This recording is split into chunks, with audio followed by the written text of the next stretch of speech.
The beggar strolled in for questioning, but just a few moments later he transformed into the hottest recruit that every squad captain dreamed of. Turns out this dude used to be a detective in a past life. With razor-sharp instincts, he pointed out every single flaw in the interrogation process, to the point where it felt like he was the one asking the questions. In the end, the interrogators could only report the bare bones, his name and gender. The squad captain took a full 2.5 seconds to process this. That was it. He was the head honcho of the tower's External Investigation Corps, 7th Division, codename 59. Captain Lu Mu from the 13th Division couldn't contain his laughter. Seriously, 59. Your team's interrogation skills have taken a nosedive. Where'd you even scoop up this kid? 59 replied coolly. Got a call from some mysterious lady. She said a beggar had been snatched by nobles and needed rescuing. But get this, he managed to survive 2.5 hours alone in the tower's blue danger zone, didn't attract a single corrupted being, and even knocked out an assassin on his tail. This guy's no average Joe. As he spoke, 59 sheathed his blade smoothly. A good knife should only be used when it truly matters. Lu Mu raised an eyebrow, clearly intrigued. All right, now I want to meet this guy myself. Meanwhile, in the interrogation room, 2 members of the 7th Division were trying to explain the basics of this crazy world to Boo. 700 years ago, the apocalypse kicked in, and corrupted beings began to flood the planet. Humanity had no choice but to retreat into this gigantic tower that just appeared out of nowhere. After that, people started awakening a new power to fight back against the corrupted. It was dubbed symbiotic force. It significantly boosts strength, speed, and other abilities. The catch: the only way to level it up is to step outside the tower. That's when the female team member chimed in proudly. Our captain from the 7th Division once survived 24 days outside the tower all by himself. His symbiotic force hit a terrifying tier 8. He's basically the strongest dude in the entire investigation corps. The male teammate continued. If symbiotic force amps up your base stats, then talent sequences are your personal unique skills. There are 24 known talent sequences. The lower the number, the more powerful the ability. Only those ranked in the top 500 can qualify for the High Tower Prison Guard or the External Investigation Corps. Plus, some rare items can gain special powers outside the tower in a process known as spirit binding. And 59's sword. It's a top-tier artifact that's been bound for 17 straight days. By now, Boo had quite clearly figured out that this world encourages people to leave the tower if they want to get stronger. Just then, Lu Mu walked into the interrogation room. The female member looked taken aback. Captain Lu, what brings you here? Lu Mu grinned. I'd like to have a private chat with Boo. But the moment he plopped down and opened his mouth, Boo jumped in first. I'm all in to join you. One simple sentence, and Lu Mu was completely blindsided. He had prepared a whole spiel to recruit this guy. Now he didn't even know where to start. Then Bi-woo added, but I'm not joining your squad. Lu Mu was stunned. Wait, how did you know we were trying to recruit you, and why not my squad? Bi-woo explained coolly that judging by how he was treated during the interrogation and his stunts outside the tower, it was clear the Corps was trying to win him over. Plus, the female member's shocked reaction when she saw Lu Mu told him Lu Mu wasn't from the 7th Division. He'd also spotted subtle signs like the dent in Lu Mu's wrist and fresh scrapes on his arm. That meant Lu Mu had used a shield and it had broken. He definitely ran into something nasty outside. Hearing that Lu Mu was pumped, this guy's a beast. I need to get him in Team 13. Boo looked at him and stated, I need a full talent sequence index. If you can get me that, I'll think about it. Before he could even finish, Lu dashed out like a rocket. Somebody get me the full talent index. Now, 2.5 minutes later, the talent table landed squarely in Bi-woo's hands. His eyes focused on sequence number 24, Eye of Prel. This ability allows you to see a person's hidden personality traits based on their current emotional state. So that weird pop-up window he kept seeing. Yeah, that was this ability kicking in. But was his own hidden trait really being a chatty clown? Seriously, Lu Mu came back full of hope, asking again if Boo would join his squad. But Boo calmly hit him with the nice guy card and said he was sticking with Team 7. After all, what he really needed right now was to get stronger, and no one leaves the tower more than the 7th Division. Plus, he was already kinda jiving with those 2 team members. And there was one more thing. He just didn't like the number 13. It sounded cursed. Then Bi-woo turned to 59 and declared, I want to head out of the tower tomorrow. With his back to him, 59 replied, "Your symbiotic force is only Tier 1 Level 3. Even a mildly mutated corrupted could." Before he could finish, B-Wu cut him off. "No need to remind me how dangerous it is. Just pair me with a squad of veterans. I won't slow anyone down. Besides, I'm guessing you don't really want me lounging around inside the tower either, right?" Boo had a knack for hitting people right where it counted, saying exactly what they were thinking. 59 had no choice but to agree. Then he turned around and added, "Almost forgot. Name's Gwingu, but you can just call me Captain Goo." Boo gave a nod. "Got it, 59. When he returned to his quarters, Boo discovered a full set of gear on the table, all prepared by 59 for his first mission. It included a mood monitoring watch, an emotional suppressant injector, and a teleportation disc for his big escape. As soon as he grabbed one of those injectors, it jabbed itself into his neck, like it had a mind of its own. And like the name implies, this little gadget totally shuts off all feelings. But here's the kicker. Just 5 minutes later, all the bad vibes come rushing back like a freight train, only stronger. Yet oddly enough, after 5 minutes ticked by, Boo was still as stone-faced as ever. "Guess I really am an emotionless weirdo." The next day, Boo sauntered into the tower's teleportation zone. 6 gigantic stone monoliths stood like sentinels, each leading to a different danger level outside. When he gazed up at those massive stones, the chattering system chimed in again. Sure, these stones open up the way, but their real job is to trap whatever's lurking at the tower's peak. Boo raised an eyebrow. "What's this thing at the top of the tower?" The system quickly cut him off. "Too many secrets on the line. Trust me, it's better for both of us if I keep my mouth shut." Right then, 59 strutted in with 4 battle-hardened teammates. The system kicked into introduction mode. First up, Wang Shi, born with a silver spoon on the 3rd floor of the tower, loves blood danger and, oddly enough, collecting Barbie dolls. Total muscle-bound goofball. Wang Shi swaggered over and was greeted by Wu. "Yo dude, what's that stuff in your bag? Spirit binding gear." A nearby guy with long hair scoffed. "Spirit binding? Put. I've been outside the tower 100 times and barely managed to do it once. And Yuki, don't lag behind. I'm not dragging your sorry body back." That was Lin Wuro. Sharp-tongued, total drama king, and a hopeless romantic on a quest for true love. I'd just smile at him. I don't weigh people down. I just cling to some strong thighs. But hey, thanks for the heads up, Sister Lin. Lin Wuro erupted. "What on earth did you just call me?" Wang Shi rushed in to hold him back before things got totally out of hand. Just then, someone gently tugged on Wu's sleeve. A shy-looking guy introduced himself. "Hi, I'm Shan Shai." On the surface, he looked like a cute little puppy, but in a brawl, he was the wild card of the squad. There was even a time he went so berserk that a dwarf had to physically haul him back into the tower. Just as Boo reached out for a handshake with Shan Shai, someone else unexpectedly grabbed his hand. A stunning girl shoved Shan aside and stepped in front of him. "I mean Schwang." The chattering system perked up right away. "Finally a girl. I was starting to think this was a boy band reunion. Oh, and she's not just a pretty face. She's out for revenge like that dwarf. Her body hides a secret even the 6th level is super keen on." Bai Wu thought to himself, the system mentioned that secret twice. Could it be a rare talent sequence? With introductions done, 59 waved the squad ahead. "Let's roll." He stepped into the white stone monolith, the one marking the easiest difficulty zone. One by one, the others followed suit. As Boo stepped in, his body slowly began to vanish. A flash of blinding light, and when he opened his eyes again, an eerie, run-down hospital loomed in front of them. Just as they reached the front gate, the system popped up again. "Just a heads up. Once you enter this hospital, things won't stay easy for long.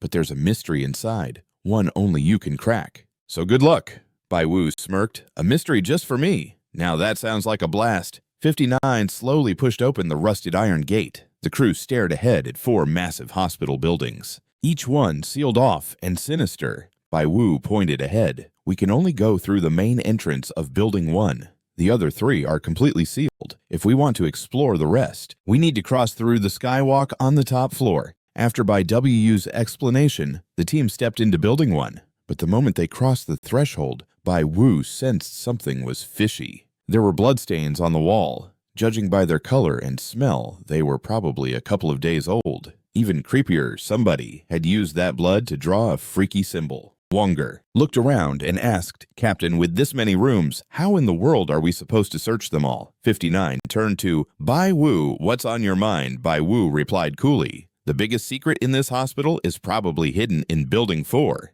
Lin Wuro smacked his hand against the nearby door. "New guy, stop spewing nonsense." "All right," Bai Wu replied smoothly. "I'll only explain things once. From now on, just trust what I say. It'll make this whole operation a lot smoother." Inang gave him a sidelong glance. Okay, did this rookie just pull off a mini CEO vibe? Lin Wuro was about to blow a gasket again, but 59 raised a hand to stop him. "Let him talk," Bu continued. "This layout with all 4 buildings connected only through a skywalk isn't great for emergency response. No doubt about it. This was designed as a hospital, but really as a prison. That makes total sense. And if it's a prison, then the real treasure must be hidden in Building 4, the most remote point." Just then, Shan Xiai's face lit up. "Captain, looks like someone's coming to say hi." Everyone looked up, and to their shock, the elevator started moving. 59 sprang into action. All units remained vigilant. Bo was a bit taken aback. A building from 700 years ago, and the elevator is still chugging along.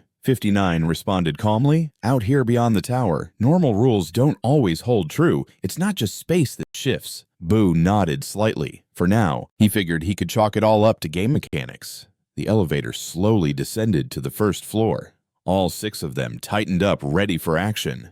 As the doors creaked open, a grotesque, corrupted creature awaited them inside. 59 didn't even bat an eye. With one smooth motion, he drew his sword. Wind howled, and the creature's head rolled clean off. Just a mildly mutated corrupted against someone from the tower's elite investigation corps. Instant kill.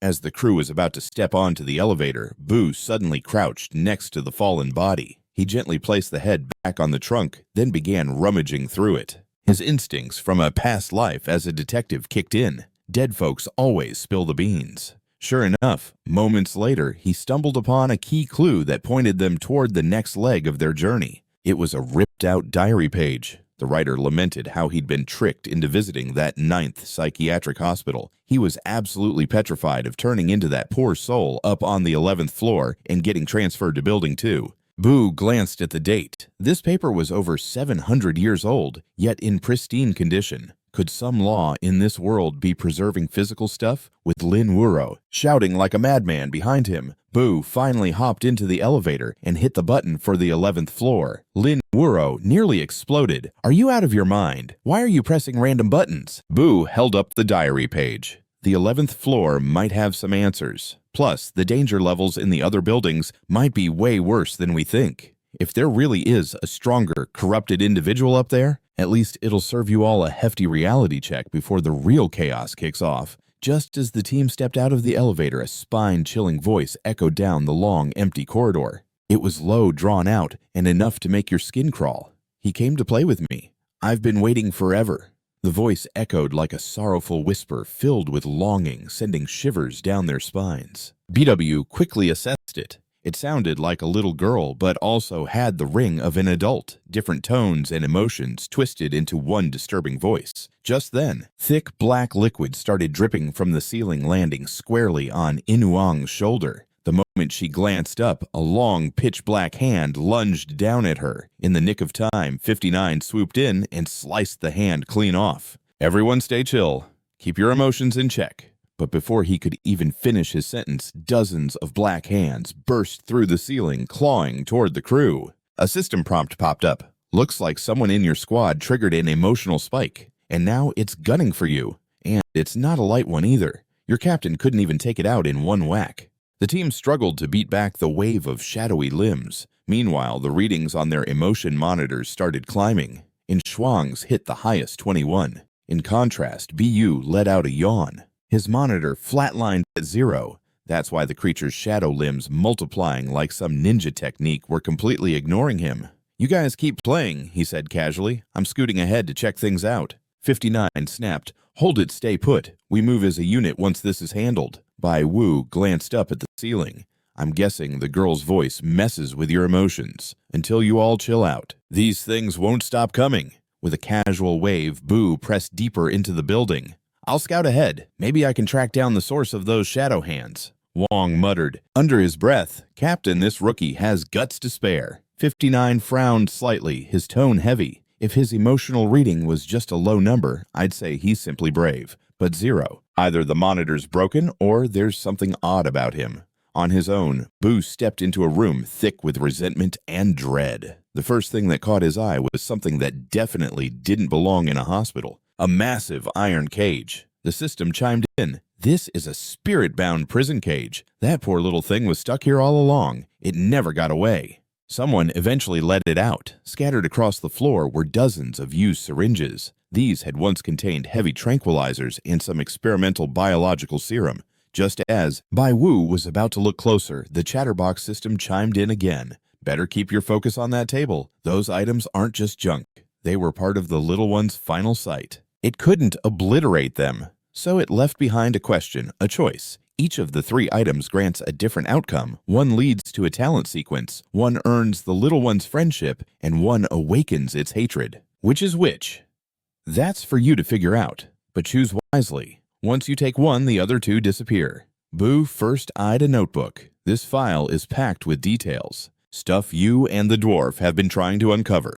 Then he turned to a key beside it. This doesn't unlock the cage. It opens something else, something significant. It could be a shortcut, or it could drop you straight into the abyss. After looking at the last item, a simple old hair comb, the system remained completely mum. Bai Wu fell into deep thought. That notebook might hold a shred of historical truth. The key could unlock something vital, and the comb with no system hint at all is sketchy in its own way. He scratched his head incessantly. Ugh, I can feel my brain throbbing, he muttered. The system snickered. What's wrong, item hoarder? Going through withdrawal already? Bai Wu sighed. Okay, just asking. But what if I'm really speedy? Can I maybe grab all 3?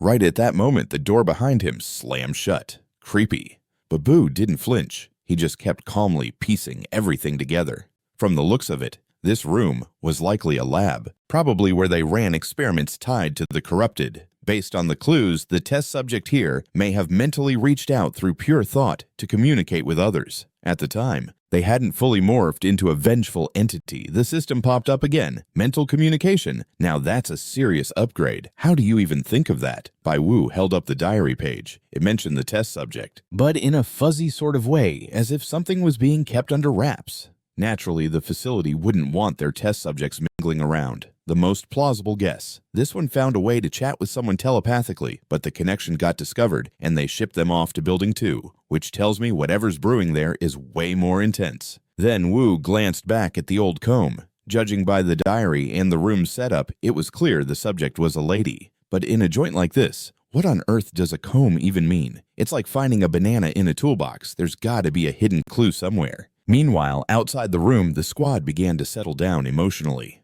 Oh yes, they did. The dark hands disappeared. At the same time, the rest of the crew was making their way down the hallway to reach the room Wu had dashed into, but the door was locked tighter than a drum. Lin Wuro banged on it repeatedly. Don't tell me that rookie kicked the bucket in there. Just as he was about to throw his full weight into it, 59 suddenly yelled, "Watch your step!" From the floor, black tendrils shot out again. 59 instantly blinked behind Lin Wuro, slicing through the shadowy tentacles like they were mere spaghetti. But the party was far from over. The tendrils came back faster, stronger, and angrier than a cat who lost a mouse. The team felt the crush of being outmatched. 59 took charge, ready to bust the door down. We're storming in, grab Boo, and we're out of here. He lunged forward with lightning speed, but just as he reached the door, he skidded to a halt. The doorknob clicked open, and then Boo strolled out like he'd just left the corner store. Instantly, all the dark tendrils vanished like a magician's trick.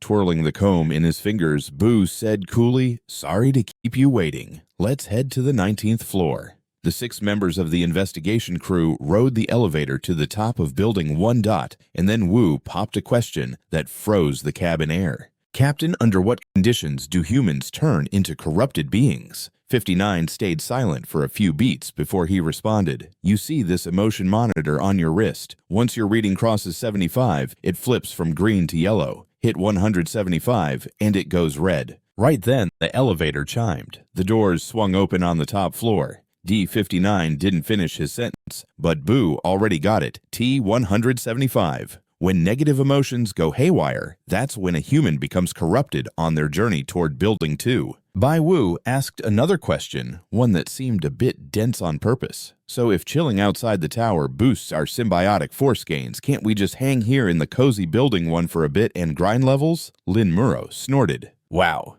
You really are a clueless rookie. Out here every 4 hours your body starts stacking penalties, sluggish movements, hallucinations, you name it. And the kicker, every debuff is random. Bai Wu mentally noted one random debuff every 4 hours, a real party favor. Then he thought about 59. That dude made it through 24 consecutive days outside, which means he was strolling around with over 100 stacked debuffs and still fighting those corrupted like it was a stroll in the park.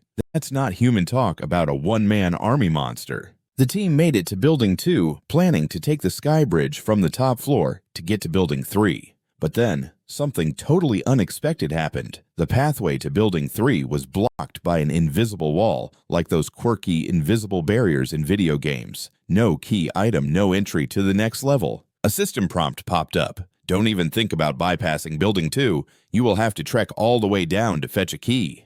Friendly tip, a naughty little gremlin gobbled it up. The squad attempted to use the elevator to dive down, only to realize it was as imaginary as a unicorn. Weirder still, the system revealed that this wasn't the 19th floor. This was floor 0, and beneath them 18 floors symbolizing the 18 layers of hell. With no other choice, they took the stairs. For safety, 59 whipped out a rare item, the Medusa Lantern Spirit-Bound Tool Grade 4. Its effect petrifies and slows down those corrupted. But as they went down, there were no enemies to be found. Instead, the halls were decorated with the corpses of the corrupted, and let's just say, none of the bodies were putting on a show. As they passed one of the rooms, the system chimed in with a bizarre message. Sure, I'm your one and only cutie, but with a trusty camera, you'll see things much clearer. Bai Wu paused, then dug through his bag and actually pulled out a camera. He'd brought it along for spirit binding. The system chimed in again, point at cell 12.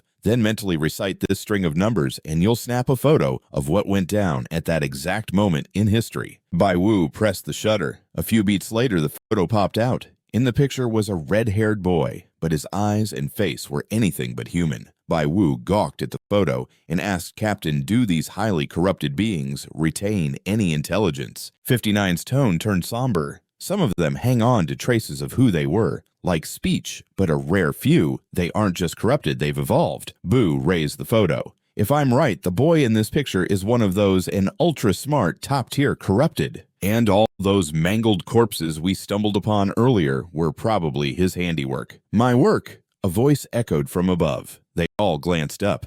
A massive spider dangled from the ceiling its head, that same twisted, monstrous, red-haired boy. He burst into a manic laughter. Welcome to my death arena. 59 didn't wait a second more. He drew his blade and struck, but the creature sidestepped like it was a casual dance, then raised its hands to perform a familiar move. Planetary devastation. The floor shattered. Gravity exploded. The entire level began to implode. Petrifies and slows down those corrupted. But as they descended, no enemies appeared. Instead, the hallways were lined with corrupted corpses, each one looking more shredded than the last. As they passed one of the rooms, the system sent out a strange message. Sure, I'm your one and only cutie, but with a camera, you'll see things even clearer. Bai Wu stopped in his tracks, then fished through his bag and actually pulled out a camera. He brought it along for spirit binding. The system added point at cell 12, then mentally recite this number string, and you'll snap a photo of what happened at that exact moment in time. Bai Wu pressed the shutter. A few seconds later, the picture slid out. In the image was a red-haired boy, but his eyes and face were no longer human. Bai Wu stared at the image and questioned Captain, do these highly corrupted beings retain any intelligence? 59's voice turned grave. Some of them keep traces of what they once were, like speech, but a rare few. They aren't just corrupted, they've evolved. Boo held up the photo. If I'm right, the boy in this picture is one of them, a highly intelligent top-tier corrupted. And all those gory corpses we saw earlier were likely his doing. My doing, a voice echoed from above. They all looked up. A giant spider dangled from the ceiling. Its head, that same twisted, monstrous, red-haired boy. He let out a manic laugh. Welcome to my death arena. 59 didn't waste any time. He drew his blade and struck, but the creature dodged in a flash, then raised its arms and unleashed a move that was all too familiar. Planetary devastation. The floor cracked open. Gravity went haywire. The entire level began to tumble down. The squad went in every direction like confetti at a parade, but Boo wasn't exactly hitting the fast lane. Down he went right through the crumbling floor like a rock. Without skipping a beat, 59 lunged after him, grabbing his hand like a superhero mid-swoon. Together, they tumbled down into the void below. Thanks to 59's split-second heroics, Boo made a soft landing. He slowly sat up, brushing off the dust like a cat after a horror movie. What lay ahead was nothing like the cramped upper floors. This level was ginormous, wide open like a buffet of space. By 59's calculations, this place had once hosted epic brawls between more types of characters than a Marvel movie. But weirdly, the wall with the number 12 on it looked like it just came back from a spa day. No scars in sight. Just as predicted, a system prompt popped up like it was trying to grab their attention. You've already spotted the clue. That errant was known as the 12th disciple and had a serious thing for that number. Boo pondered over the term disciple. If there were disciples, then there had to be some kind of bigger boss lurking in the shadows, right? Suddenly, a loud crash echoed behind them. A heavy iron gate came crashing down from above, blocking their getaway to the upper levels. And guess what? Another system prompt chimed in. Floor 7, number 12. After munching on the Spider-Woman from floor 16, I snagged her web-crawling skills and a whole gaggle of 23 obedient minions. And I still had one last trick up my sleeve. I gulped down the key to building 3 like it was candy. Boo couldn't help but chuckle. Anyone who boasts like that usually ends up in a world of hurt. But this time the system didn't show the usual prisoner profile. Instead, it spilled the errant's inner thoughts right as they existed. The red-haired kid in the photo was almost definitely the 12th disciple himself. Boo started stitching the clues together in his mind, creating a mental map of doors scattered across various levels. Each door matched up to room 12 on its respective floor, and as they passed each door, the system unveiled a snippet of that red-haired boy's psyche. Boo gradually realized that the 9th Asylum wasn't just a cozy prison for misfits. It was a lab designed to study and even cook up a beers. And this entire second building, basically a gladiator arena, a brutal battlefield where beers went head-to-head for survival. Only the toughest could venture deeper. That red-haired boy, his name was Elijah, and he had a power that could make you shiver. By chowing down on other apparents, he could soak up and wield their powers. The teacher had sent Elijah to the 9th Asylum, claiming it was all for the sake of research. But in reality, he wanted Elijah to feast on the fallen ones in the facility to bulk up. Driven by his obsession with that teacher, Elijah rampaged through the hellish second building, taking out one twisted creature after another until he hit the 14th floor. But then something unexpected happened. Elijah got his butt kicked by a kid who looked weaker than a soggy noodle from the first building. Someone the system dubbed the Little Wretch. Crushed by the defeat, Elijah spiraled into madness, gobbling up more and more fallen ones to power up until he morphed into the monster he is now. Yet even then, he was no match. The Little Wretch took him down again in a heartbeat. That loss left a nasty scar on Elijah's mind, and from that day forward, the teacher left him high and dry. But White Mist uncovered something even spookier. The teacher had at least 11 other high-tier abominations like Elijah under his thumb. And to top it off, his real goal was to take the whole tower down. White Mist quickly shared his lightbulb moment with Captain 59. When 59 heard it, his face went as grim as a cloud right before a storm. There was no way Lin Wuro's crew could tackle a high-tier abomination. They needed to regroup like yesterday. But just as they were about to make a move, a massive glowing eye popped out of the shadows. Feeling the surge of menace, 59 tossed White Mist the Medusa lamp, an artifact that could temporarily freeze an abomination in its tracks. Against a high-tier one, it would only buy them a hot minute. Suddenly, the giant abomination swung its massive arm at them like it was swinging for the fences. The two dodged like pros. In the blink of an eye, 59 skyrocketed into the air and slashed 10 times in 1 second, turning the creature's iron-hard arm into confetti. Before the monster could even hang on, 59's speed kicked in again. He split into a million afterimages surrounding the beast, like a whirlwind of flashing blades.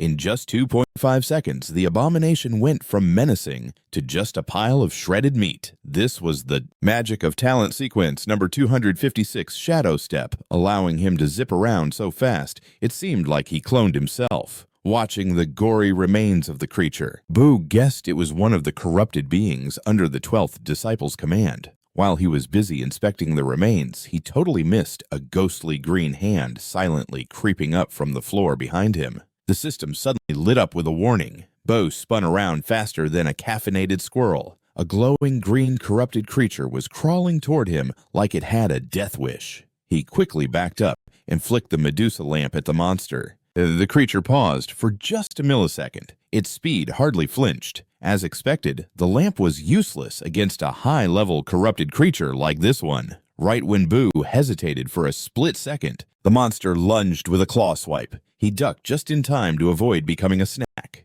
At that instant, the creature froze its body, flickering with a pulse of eerie green light. Then came a blade. Boo had made his move. The creature barely evaded the crushing blow by leaping backward. In the blink of an eye, it vanished into the shadows. Turns out this one had a fifth sense about danger. No wonder it dodged Boo's attack like a pro. Captain Boo declared calmly, "Leave the sneaky one to me. That big freak over there is all yours." But just as he finished, the system flashed another warning. An area of effect attack has been detected up above. Evade immediately. The two looked up to see a swirling black vortex forming above them. Without a second thought, Wyo yanked Wu by the collar and tossed him aside. A massive shadowy fist came crashing down right where they were standing just moments ago. Then came a flurry of shadow fists coming down like a rainstorm. But Wu Zhou, moving like a flash of lightning, dodged every single one with ease. He bent his knees and leaped into the air, bouncing off the falling fists, eyes laser-focused on the abomination's central eye. With a quick motion, he swung his blade down, but to his surprise, the creature's body flowed apart like water splitting to either side. As the slash missed, its fragmented flesh writhed and merged back together. An alert popped up on the system. Mutation trait Flowing Flesh has a weakness in the central eye. But White Mist didn't have time to process that info. The stealthy abomination was still circling around him, waiting for the perfect moment to pounce. Thanks to the system's warnings, he narrowly dodged every sneak attack before it landed. He frowned. Why was this thing so obsessed with him? Was it scared of something he was carrying? His gaze landed on the Medusa lantern in his hand. Stealth types really can't stand the light. A sneaky grin blossomed on White Mist's face. He had a plan. He shouted at Captain 59. The man turned instinctively. But what White Mist did next completely blindsided him. Its weak spot is the central eye. White Mist yelled, then flung the Medusa lantern straight at 59. 59's eyes went wide. In the split second their eyes met, he grasped White Mist's plan. He sliced the lantern midair. A blinding flash flooded the entire room. The intense light forced the stealth type abomination out of its hiding spot, while 59, standing right in the middle of the lantern's shadow, became nearly invisible, ready to strike stealthily. Suddenly, 59 turned and spotted the stealth type abomination. Without missing a beat, he unleashed his extreme shadow ability and sliced it clean in one fluid motion. Wasting no time, he leapt into the air again, eyes locked on the giant eye, and stabbed his blade straight into its weak point. The whole sequence from taking down the stealth type to hitting the core took just 2.5 seconds. As the battle finished, 59 scolded White Mist.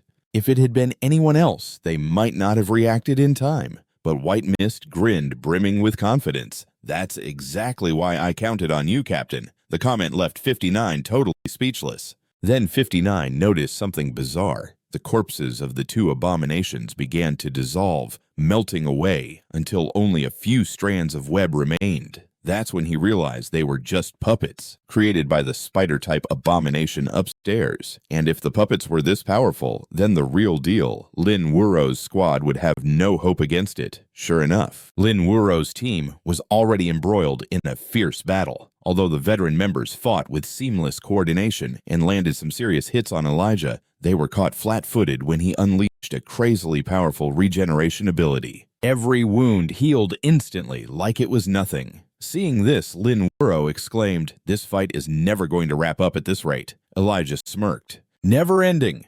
"No, I'll be wrapping things up for you guys right now." As he said this, his spider-like abdomen split open, revealing a gaping hole that suddenly launched several eggs into the air. In mere seconds, the eggs hatched into 4 puppet abominations. Who would have guessed this creepy spider dude had a summoner's dual setup like some twisted video game boss? Meanwhile, 59 was still trying to think of a way to regroup with the other 4 teammates when PL's voice warned White Mist. Level 6 abomination rapidly approaching. Looking up, 59 saw Lin Wuro's squad falling through a shattered ceiling with the 4 newly spawned abominations right on their tails. Without hesitation, 59 jumped into action and shouted Lin Wuro Wang Sure. The two heard the call and reacted perfectly in sync. Lin Wuro whipped out her chain, and 59 caught it mid-air. He then stepped on Wang Shure's extended arm, using the momentum to leap even higher, activating his extreme shadow again. 59 blurred into multiple afterimages. Blades sliced through the air, and in the blink of an eye, all 4 abominations were obliterated. But just as he landed, Elijah showed up right behind him. "So, are you the real leader? Those 4 were just a warm-up, but you might be interesting." Before he knew it, 59 and Elijah clashed in an all-out brawl. It was a high-stakes duel, far beyond what the rest of the team could handle. All they could do now was cheer from the sidelines. None of them could even step in. Meanwhile, White Mist was deep in thought. He had just received a message from the Eye of Prowl. If you manage to take down Elijah without relying on the captain's help, a brand new talent series will be unlocked. With that in mind, he stepped forward. "Captain, let me have a heart-to-heart with this spider boy Nagato." Lin Wuro snapped. "Hard to harm my ass. Were you Nardo, you think a few speeches will drive him into an emotional breakdown." Even 59 jumped in with his blade drawn. "This isn't your fight. Fall back now." But White Mist calmly rested his hand on the blade, pushing it down. Then he looked at the others and said, "Unless I'm about to kick the bucket, nobody interfere. No attacks, no talking.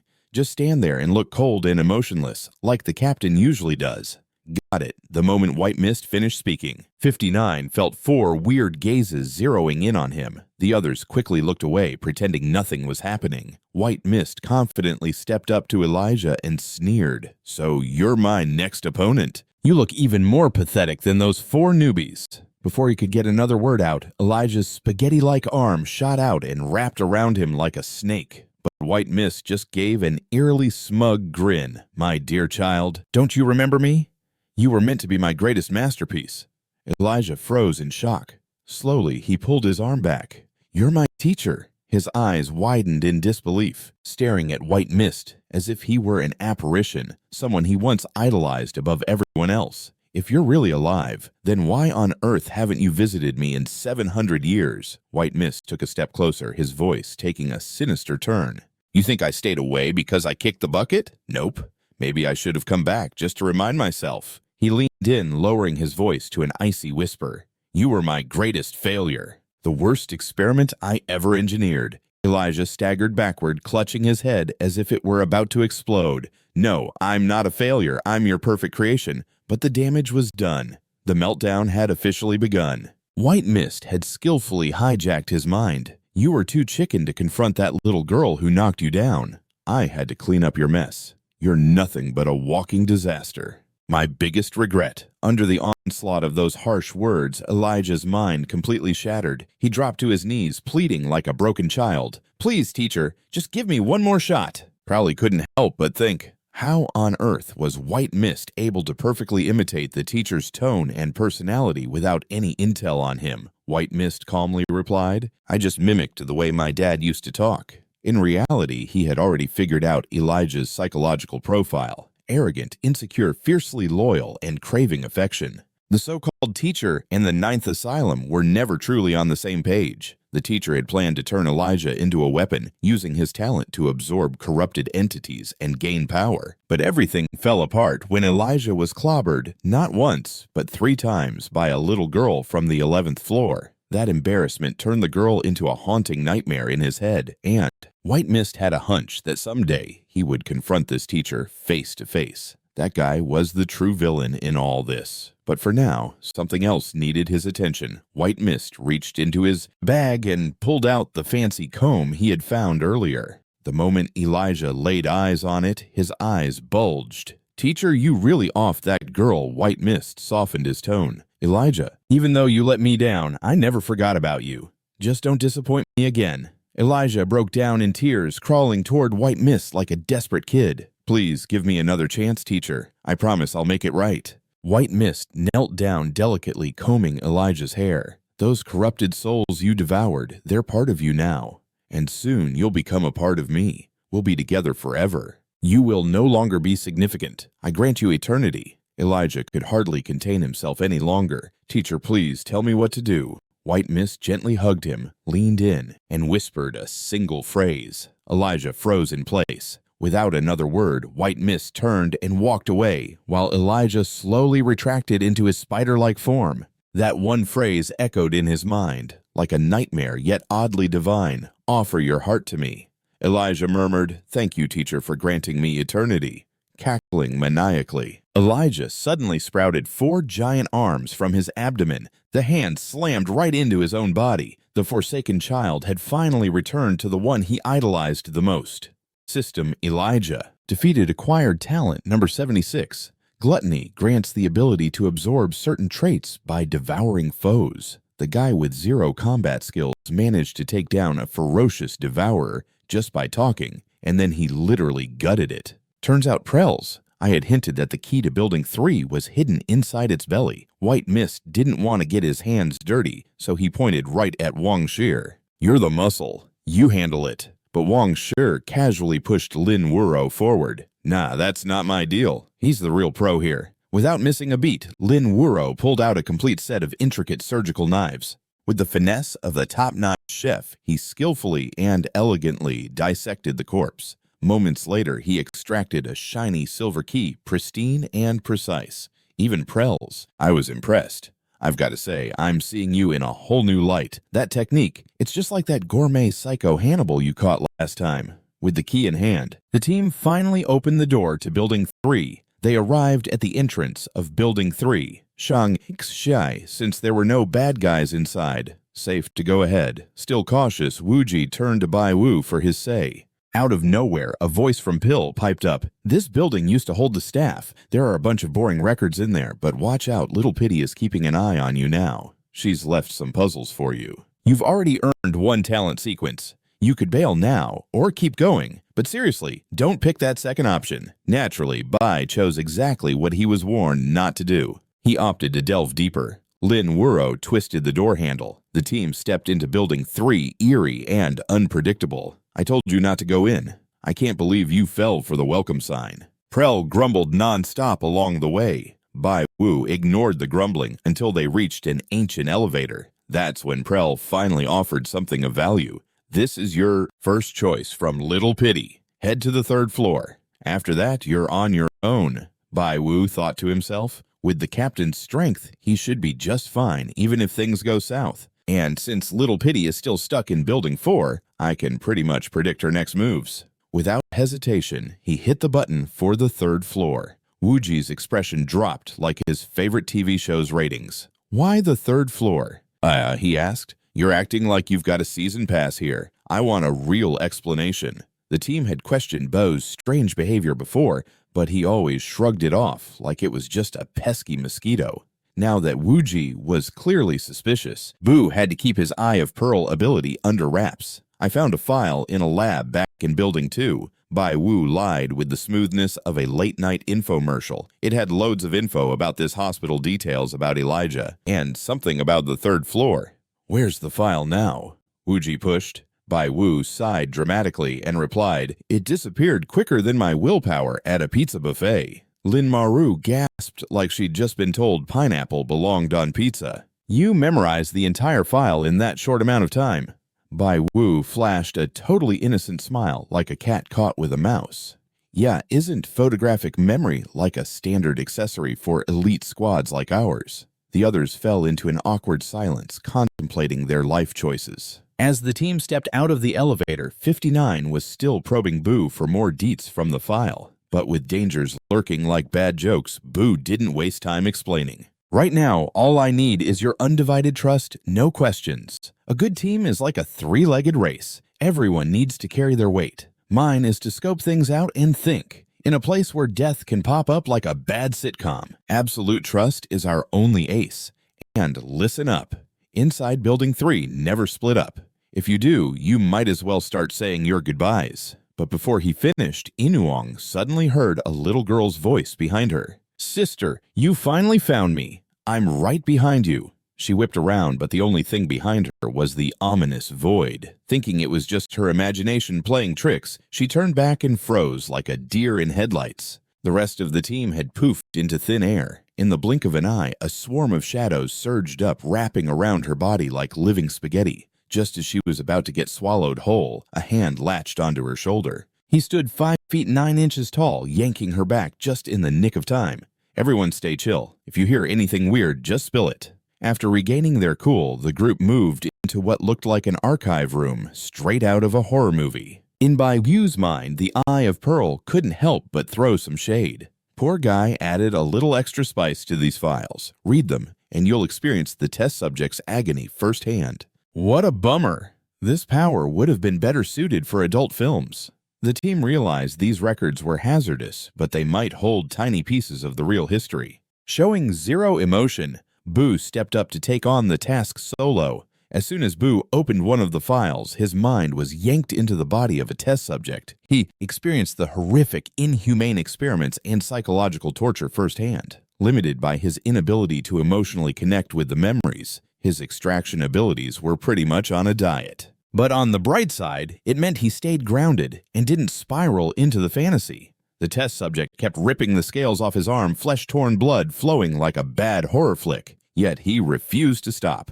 Boo tried to intervene. "Hey, in our country, growing scales is all the rage. Guys without scales can't even score a date." But the subject was oblivious. His voice clearly couldn't break through the memory vortex. Meanwhile, back in the archive room, the team was buzzing with curiosity like excited bees. "Where did the captain dig up a monster-level rookie like that?" 59 explained. "He was snatched up by nobles from the 4th floor and tossed into the extreme temperature zone for an extreme survival game. And not only did no aberrations come after him, but he also flipped the script on one assassin and took him out. Later, a woman called me and asked me to rescue him. If he were just emotionally flat, he wouldn't have made it this far. What impressed me was how he used the environment as his personal playground and always found the best way to win." Wong then asked with concern, "So what happens if that woman comes back to reclaim him?" 59 instantly went into full-on protective mode. "Nobody is taking my dude?" Bai Wu smiled faintly. Turns out he'd snapped out of the illusion way back and had been eavesdropping the entire time. These teammates were an odd bunch, sure, but hey, even the weirdos had their own quirky charm. After a dramatic pause, Bo pretended to just wake up from the illusion. He then opened the second file. This time, the test subject was chained tight inside a sealed room. The scales on his arms had transformed into thick, armor-like plating. Bai Wu took a moment to piece together the intel he'd gathered from both files. Back then, aberrations had started popping up left and right. The Ninth Asylum was conducting research to create controllable aberrations, those whose mutations could be preset, like a video game character. The files also repeatedly mentioned a mysterious figure, someone with a treasure trove of knowledge who answered countless staff queries. Could this person be Elijah's mentor? Even more interestingly, the high tower currently sheltering humanity hadn't appeared in these records yet. But earlier, Elijah had mentioned the tower, suggesting these might be two completely different structures. Though many questions remained unanswered, this file no longer held any useful info. Just as Bai Wu was about to exit the illusion, he was shocked to realize his mind couldn't pull back. His body was frozen solid like a popsicle. Even worse, a black shadow suddenly emerged behind him. A little girl's innocent voice chimed, "Why did you say people without scales can't get a girlfriend?" So she finally decided to show up. Little Pity had overheard every word he said within the illusion. Boo let out a slow breath. That was just a fib. I thought he shouldn't feel scared or ashamed for having those scales. But before he could finish, a dark shadow suddenly crept up behind him. A little girl's sweet voice chimed in. "Why did you say that only people with scales can get a girlfriend?" Well, look who finally decided to show her face. Little Pity had eavesdropped on everything he said while trapped in that illusion. Boo let out a slow sigh. That was just a fib. I figured he shouldn't be scared or embarrassed about growing those scales.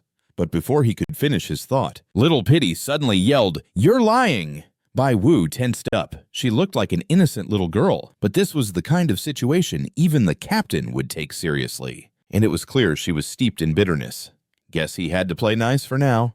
"I wasn't lying," Bai Wu replied calmly. Sure, the scales looked gnarly and hurt like a mother, but hey, they kept that kid alive just a bit longer. "You threw a question my way earlier. I was supposed to pick one from 3 objects. I went with the comb, but that comb, it wasn't real, was it?" The moment he uttered those words, the whole illusion started shaking like a nervous chihuahua. The shockwaves even crossed into reality. Bai Wu definitely struck gold with something there. Little Pity stepped closer, her voice soft but chilling. "Why'd you pick the comb?" Bai Wu asked gently. "The keys and files represented all the awful stuff the hospital did to you. But in that cold clinical hell filled with needles and metal cages, that comb felt almost cozy. Maybe it never actually existed. Perhaps back when you were little, someone lovingly brushed your hair every day. Someone who cared about you, someone who loved you. You miss her, don't you? But in this frozen inferno called the 9th Asylum, there are only monsters and humans who are even worse." Little Pity shot back flatly. "You're lying. Maybe you think I'm saying all this just to save my skin. After all, no one would treat an aberration like me. But I'm not scared of you. I don't hate you. I didn't come here to assassinate you. I just want to unveil the truth. My name is Boo. Can I ask you a couple of questions?" As his voice calmed down, the illusion surrounding them began to fade, like my will to wake up early. The little girl slowly morphed into a young woman. "I'm Hong Yin." With that, Bai Wu realized she was starting to trust him. That's when he spotted a curse mark on her neck. His brows knitted together. Why does Elijah have the exact same mark? Hong smirked devilishly. "Curious about why I didn't off Elijah and what happened to the others, huh? But once you see my real form," Hong Yin murmured softly, "you'll scream like a little kid and then I'll show that everything you said was nonsense." He gave a calm smile. "If you're right, feel free to kill me anytime." Hong stared at him, looking confused for a moment, before she waved her hand, launching a powerful wave of resentment toward him. In a blink, Bai Wu was yanked back into the lab on the first floor. On the table before him, a patient file sat. The moment he opened it, bursts of resentment exploded from its pages like a bad case of gas. In an instant, he found himself reliving every painful moment of Little Pity's nightmare inside the 9th Asylum. On September 25th, Uncle Jia was screaming again. I pleaded with the doctors to stop torturing him, but they just glanced at me and asked, "Who's Uncle Jia?" That's when it hit me. His name meant nothing to them anymore. They called him Subject B5. Uncle Jia looked at me with begging eyes. He wanted me to help him escape, but I couldn't bear to let him go. On September 27th, the doctor announced that a patient from Building 2 went haywire and turned into an aberration. Now Uncle Jia doesn't even go by B5. They just call him the aberration. A black mark appeared on my hand. A small crack formed on my forehead. Uncle Xia is gone. I'll never hear him tell stories about his daughter again. On October 4th, I saw Xian again. He was curled up in the dark room I created for him. I once promised to build him a colorful one, but I forgot what colorful even looks like. My world only has 3 colors now, black, white, and red. Xian sat in the corner whispering that his bones felt like they were stabbing him like thorns. He said he had become an ugly monster now, but all I wanted to tell him was, "Don't be scared. Big Sister's got your back." On October 5th, Sean came to say goodbye. He asked me to take him away. In that dark room, he grinned at me so brightly it broke my heart. I couldn't help but cry. The doctors got annoyed and knocked me out. That afternoon, they mentioned that Ding 11 had also turned into an aberration. The black mark on my arm got bigger, and another crack formed on my forehead. On October 14th, Gulu said he had had enough of this place. Every day he had to fend off terrifying aberrations. Every time I saw him, he had new injuries. He always said he was weak, but I knew better. He was the strongest one in Building 2. Poor Gulu. I wish I could whisk you away, but now I'll never see you again. On October 15th, the doctors started to freak out. More and more test subjects were suddenly becoming aberrations. I miss Gulu so much. Will he visit me in my dreams? The black mark has now spread across half my arm and my forehead. It hurts. It feels like there's an eye about to pop up there. On October 19th, October 20th, October 22nd. At this point, Bai Wu finally got it. Little Pity had used her. powers to create a dream sanctuary. It was the last refuge for these test subjects, a sliver of peace in their hopeless reality. But the comfort she provided was only temporary. It wasn't enough to keep them alive. When someone finally threw in the towel, she would take them along, soaking up all their resentment and suffering. And in return, they lost all will to fight morphing into aberrations. She chronicled their final moments in this file, not to forget them, but to remember that they once existed. On August 9th, I don't even dare look in the mirror anymore. I've become a black monster with eyes everywhere. But I have no regrets. I just wanted to keep everyone safe. It's just that I don't think I can hold on much longer. Can someone take me home? My hair keeps falling out. I've begged the doctors countless times, just give me one good comb through like Grandma used to do, but they never listen. They just stare at me like I'm some hideous beast, something no one could ever love. My brain is like a circus with everyone in the audience yelling, "We're monsters, we're all monsters." So what does that make the folks who spawned us? August 11th. And guess what? The chains and cages ain't got a chance against me anymore. Now I can play hide and seek with the doctors like I used to with Grandma. August 15th. Why does everyone who sees me go into a total freak-out mode, shaking and screaming? Their fear has this sugary scent that makes me feel like I could just munch on them. August 16th. I caught another glimpse of Elijah. He's still on hold for his teacher. No matter how ruthless this place gets, he's not waving that white flag. I secretly envy Elijah. I wish someone was out there holding a welcome home sign for me too. But the one who cared the most, Grandma, is already 6 feet under. I shared some of my power with Elijah, but he was like, no thanks. Maybe he thinks I'm the reason his teacher ghosted him. I'm really sorry, Elijah. August 20th. The doctors are throwing in the towel, one by one. Their gloom has this extra sweet aroma. The voices in my head are like a broken record screaming, rip them apart, gobble them up. But I'd rather just play a game with them. After finishing the last page of the file, Boo finally got why the Eye of Prel nicknamed her Little Pity. This poor girl had taken on all the hurt and anger from both the test subjects and the doctors at the 9th Asylum. Even now, as twisted and creepy as she'd turned, she was still just a sweet kid wanting a playmate. Even when facing the doctors who once tormented her, Little Pity didn't really want to do them in. Boo felt a twinge of regret for not using the Eye of Prel within the illusory world. But then it randomly popped out. Her determination is off the charts. I'm about to fade away. But hey, congrats! You just caught a glimpse of her real form. I can hardly describe the chaos of a level 9 aberration. Just whatever you do, don't get any wild ideas about battling her. She's like that vertically challenged weirdo, hyper-specialized. So, here's my advice. Gravel, gravel, and then some gravel. Back in reality, 59 checked his watch. Just 1 minute until the 4-hour deadline. Brace yourself for post-tower penalties, folks. Right after he said that, the squad members started feeling random negative vibes.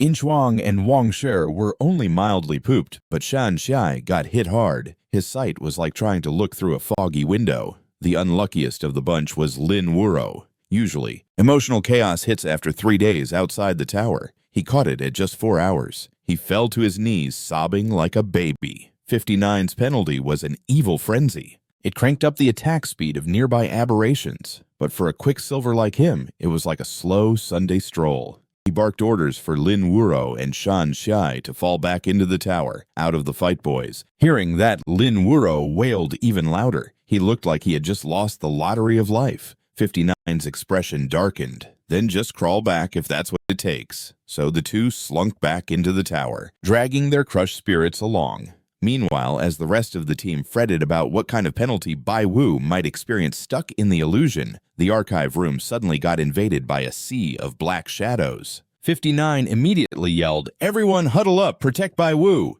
The shadows twisted and transformed into creepy versions of aberrations lunging at the squad. During the melee, Wang Shi gasped, "These illusions are super fast. Is this the captain's evil frenzy at work?" Before anyone could answer, 59 was on the move, his insane speed slicing through every shadow, turning them into confetti. Wang Shi's eyes were almost popping out of his head. Wait, is the captain mad? He doesn't think I'm blaming his evil frenzy, right? But before he could finish that thought, the shredded shadows began to stitch themselves back together, forming an even bigger monster. 59's face went serious. Boo must have unearthed something huge within the illusion.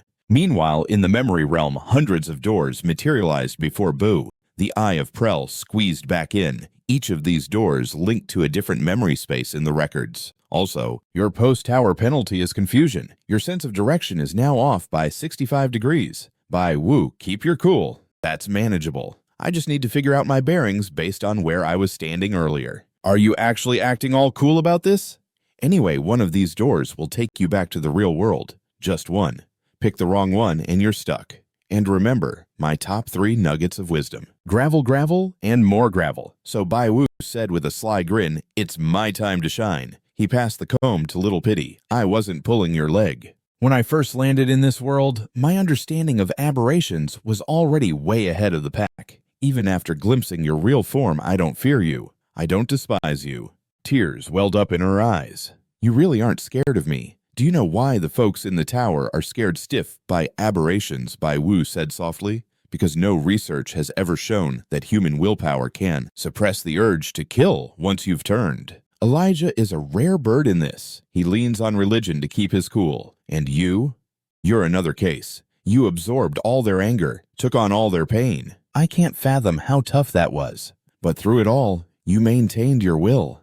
That right there shows it. Deep down, you're still human. All of Little Pity's countless eyes were glued to the comb in Bai Wu's hand. Simultaneously, in the real-world archive room, the aberration shadows had started to fade. It was obvious. Bai Wu was making strides inside the illusion. He continued gently. Don't allow yourself to turn into a monster. The world, it's bigger than just buildings 1 through 4. There are still countless places you haven't explored and good folks you haven't met yet. Good people. A tiny Pity whispered, but I just can't bail on the 9th asylum. Bai Wu got down on one knee and gently patted her head, saying, I'll find a way to bust you out of here. Can you hang tight for just a little longer? But inside her head, the voices were going bananas again. He's lying. Take him out now. She grabbed her head in pain. No way. Maybe I really can trust him. Bai Wu noticed the brewing storm inside her. He figured this was his big chance to reach her. Maybe you and I are a lot alike, both tossed into a crazily confusing world. Everything's strange and out of whack. If every adventure has a reason, then my mission is to dig up the truth of this crazy world. Where did these weird creatures come from? Who built the tower? What's the deal with these source powers and talent sequences anyway? Once I crack those mysteries, I'll zoom back for you.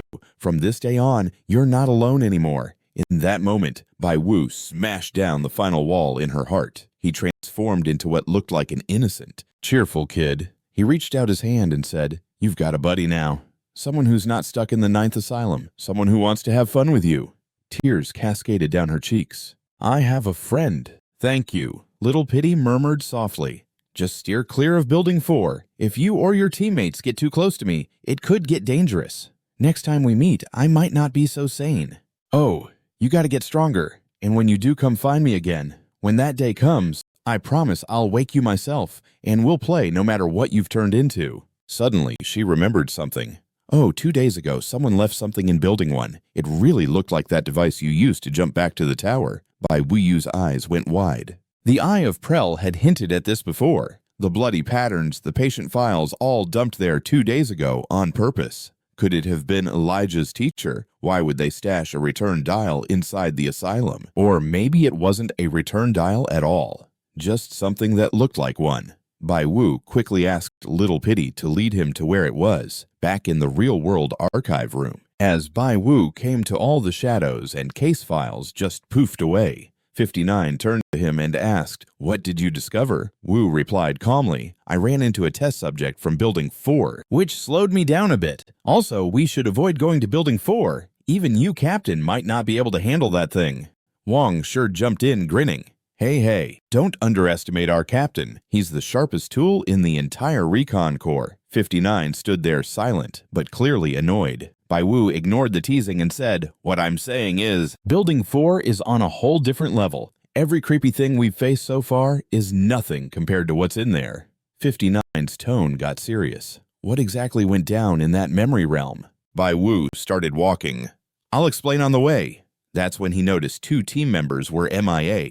Wait, where are Lin Wuro and Shang Shai? Wong sure shrugged helplessly. Their post-tower penalties hit hard. The captain sent them back to the tower for some recovery time. In Shuang turned to Wu and asked, So if we're skipping Building 4, where to next? Wu flashed a mysterious smile. Building 1. There's something sweet waiting for us there." With that, he led the 3 teammates toward Building 1. Wang Shir glanced at 59 and whispered, "Captain, we're seriously not going to Building 4. 59 replied firmly, "Nope, the reality is 59 could feel it too. There's a high-tier aberration in Building 4. If I went in solo, maybe I could handle it. But with the others, way too risky."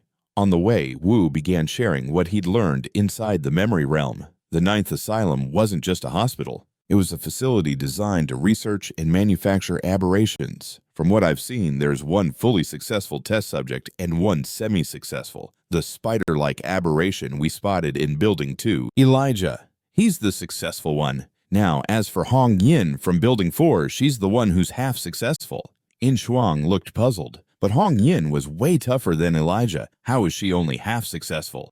Bai Wu explained, because Hong Yin's transformation was a total accident. She absorbed the bitterness of the other test subjects trying to alleviate their suffering. That's what made her into an aberration. But even after her change, a piece of her stayed kind, at which 59 coldly interrupted. Aberrations feast on people. That's just how they roll. And no matter how sad their story is, if there's even a hint of malice in their soul, they're still humanity's enemies. Wu didn't argue. He simply nodded. "You're right, Captain. I'll keep that in mind." But just as Wu was about to say more, he suddenly froze. A wisp of resentment resembling little pity appeared right before him out of thin air. 59 looked at him and asked, "Did you see something?" Wu calmly replied, "Nothing?" In his head, he pieced it together. Nobody else could see her, but she seemed upset. She probably heard his earlier chat with 59. After all, the whole 9th Asylum was practically a part of her. Yeah, Wu realized he'd better watch his words from now on. Guided by Little Pity's projection, Wu stepped into what looked like an old waiting room. The moment he walked in, he spotted it. A round, dial-like gadget sitting plainly on the desk. It was so obvious, it was almost like someone wanted it to be discovered. That's when the eye of Prel popped up again. This is a pull dial. Same league as a return dial. Just as mysterious, just as cursed. It lets you leap back 3 days to a specific scene. Think of it like someone's invitation. Or better yet, check out the patient file on the floor. It'll clear things up real nice. But glanced at the file. It looked like an invitation from some mysterious dude daring him to conquer a series of specially prepped zones. If he succeeded, that mysterious figure would spill the beans about the truth behind this world. But Wu didn't think twice. He got it right away. The 9th Asylum was just the tip of the iceberg. Whoever set up this dial was pulling him into a much bigger game, and things were getting spicy. Turning to 59, Wu asked, "Captain, mind if I keep this dial as a souvenir from our first out-of-tower adventure?" 59 pondered for a sec, then replied with a single word, "Cool." Wu activated the return dial. One by one, his teammates transformed into golden light and poofed out of existence. His own body began to fade too. Just before he vanished completely, he whispered to Little Pity, "I'm heading out now, but I'll be back for you." She waved at him with teary eyes. In that moment, the Eye of Prel popped up with a mission summary. 9th Asylum exploration rates 61% remaining aberrations. 1 puzzle piece transferred, final evaluation unavailable. "So you got lucky, huh?" ran in Little Pity. As Wu's figure completely vanished, the poor little girl returned to the warmth of her dreams. She sat there clutching her favorite comb, waiting for the boy who promised he'd come back for her. Back in the real world, this was Wu's very first out-of-tower mission, and he survived over 4 hours in a high-risk blue zone. Across the entire recon corps, only a tiny handful had ever pulled that off. The moment he walked back into the tower, he immediately started teasing Lin Wuro. "Well, look who it is, our not a burden, Sister Lin. Gotta admit, you really didn't slow us down. You exited the field early." Lin Wuro huffed and turned his head away. "Hump." That's when 59 chimed in. "You're off duty for the next week." Wu raised an eyebrow. "Why's that?" 59 explained. "Today was just your initiation test. You passed. Next we process your official enlistment. Only after that will you start getting actual missions." Wu flashed a small grin. "Cool, that works out great. Honestly, I have something important to do during this break, making some dough." That night, 59 sat alone in his office filling out the mission reports from the latest out-of-tower operation. He breezed through the evaluations for most of the team, except for one report which he kept staring at pen hovering, unwilling to write. It was Wu's file. His scores were downright weird, 0 in survival and combat, but every other stat maxed out. What really stuck out, though, was his unsettlingly calm mindset. Just his second mission and his source power was already at stage 1 level 9. 59 leaned back in his chair, rubbing his temples. I've led a lot of troops, but I've never seen anyone like this. If he can keep that level of chill in a few years, the Recon Corps might have its second-tier 8 powerhouse. With that thought, 59 made a bold move. He lit a match and burned Wu's original report. Then he whipped up a new one, bland, ordinary, totally forgettable for now. Hiding his true profile is the only way to keep him safe. After finishing the fake report, 59 picked up the phone and dialed a special number, the Ghost Mill Agency. A lazy, teasing voice came through the line. Well, well, if it isn't the legendary 9, what do I owe the pleasure? Cut the nonsense! 59's tone turned serious. I need you to assign someone long-term to protect one of my guys. He's got killer recon skills. Make sure your team can keep up. The woman on the line sounded confused. Why not use your own men? Isn't that what the Recon Corps is for? This is different, 59 replied flatly. The Corps can't be involved in this one. She paused, then brushed off the details. Fine. What's the payment? 59 responded casually. Whenever I go outside the tower, I'll bring you something. The woman on the line agreed instantly. With terms like that, I hit the jackpot. Now I'm dying to know what kind of weirdo you're asking me to protect. Meanwhile, on the other side of town, Wu stood outside a small shop, frozen at the door, hesitating to step in. Inside, the sounds of a dramatic love triangle filled the air, 2 guys and 1 girl in a full-blown shouting match. The shop owner, Lou Orange, was in tears. Wait, just let me explain. The 2 guys were frantic, yelling over each other. Lou Orange, who do you love? We sing, dance, play basketball, bust our butts to make money just to give you a better life. Their voices cracked, and then both of them broke down sobbing. Lou Orange wiped her tears, leaned back dramatically, and went full drama queen. I'm sorry. You're both just too amazing. I shouldn't have fallen for you both at the same time. I kept it hidden because I didn't want to hurt either of you. Her words hit like Cupid's flaming arrow straight through the hearts of the 2 emotional fools. Then, with tear-filled eyes, she grabbed both their hands and held them together. I can't choose. You're both my wings. Watching from the doorway, the eye of PL muttered, Okay, this Sea Empress is terrifying. Want to join in and complete the mahjong table? 2.5 minutes later, the 2 guys who were ready to kill each other had now become best buddies, walking off arm in arm, bonding over their shared heartbreak. Only then did Wu finally walk into the shop. He found Lou Orange calmly touching up her makeup, as if the melodrama from before had never even happened. He spoke flatly. Did I come at a bad time, or did you just have a total crash and burn? Lou Orange waved it off. They wanted to be simp kings, but couldn't play it cool, so I called them both here and wrapped it up in one go. That's when Boo realized this wasn't some accident scene at all. It was a full-on emotional landfill. Suddenly, Lou Orange skidded up to him, eyes sparkling like a disco ball. Biu came back for me again. Don't mind the earlier drama. I've really been into your type lately, she said, completely ignoring her flirty tone. He rummaged through his bag and pulled out a camera. Good news, this baby finally connected with a spirit. Flashback to the night before the investigation, Boo had visited a shop called Orang's Treasure in Denver. The instant he walked in, the shop owner greeted him like a long-lost friend. Feel free to browse around. As always, the eye of Prel lit up like it just saw a celebrity when it spotted a pretty girl. Whoa, legs for days, hold up. 19 exes and over 100 backup boyfriends. This girl's the real deal. Buy something and make a run for it. Boo's gaze landed on a nearby shelf. The eye popped up with a scan. 2.5 hours to bond. This mug can boil water in a flash. That rice cooker could have some spirit mojo. If I can actually spirit bind that thing and make it cook, it'll be a win. He tapped on the display glass. I'll take the cup and the cooker. Lou Orange stood up, beaming. Nice choice, handsome. The cup is solid, but the cooker's pretty much useless, she replied flatly. I'd say skip it. He shot back. I want both. She squinted. Wait, are you planning to head outside the tower? He pretended he didn't hear her and asked about the price, but inside he was startled. Dang, she's sharp. Lou Orange smirked. I was going to give you a 50% discount, but now I've changed my mind. You've got a choice. Either shell out 10,000 Tarsus or take it for free. He responded coolly, "I'm just your average Joe. No discounts needed. Just charge me full price."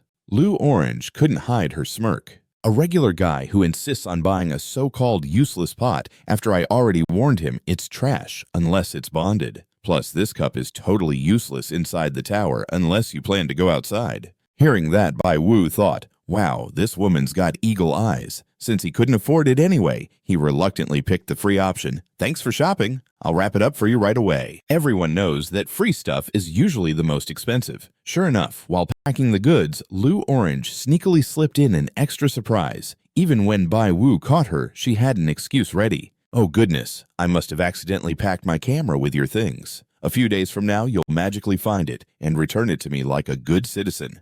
I mean, it's fate. The Eye of Pearl popped up with a scan. That camera, it's been through some shady business. Clearly, this girl is fishing for whatever secrets it might hold. Bai Wu asked, and what if the camera doesn't bond with the spirit? She just shrugged. Then it wasn't meant to be. Back to the present, Lou Orange was practically bouncing with glee. I can't believe it actually bonded this quickly. She leapt toward him in joy, but Bai Wu raised the camera high wearing a frosty expression. Let's talk payment. Lou Orange blinked, then pouted. Bai Wu, I'm totally broke. How about this instead? I'll offer myself as payment. Bai Wu instantly switched to monk mode. Respect yourself, lady. I'm a man of virtue. And also, girls cost extra. Her go-to seduction technique crashed and burned. She pouted again, defeated. Fine, I'll pay, but only after I check the goods. Bai Wu handed her the camera and explained how it worked. Just focus on a place, think of a specific moment, and snap the shot. You'll see exactly what happened at that time.